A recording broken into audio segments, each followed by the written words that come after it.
Ya ne olsun mesela ya hemen. Yok. Bana değilsen 10 tane falan verme, 100 tane falan verme. Uğraş öğretmeni. Özde şagirdlərimdir. Mənim dostum, 8 il dostumu görməmişəm. 8 ildən sonra indi orada böyle komment koyubdu. Sən qabaq otuban bağlardın, ne? Rüsvay zemini zaman elədim mən. 100 tane şagirdim var, onlar gülecek. Öğretmen gülmeyecek. 100 tane şagirdim var.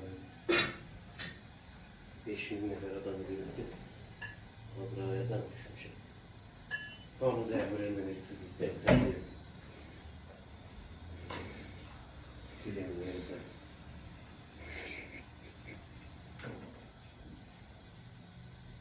دوستان به این کاری که ایشون داره الان میکنه میگن گرامبلینگ.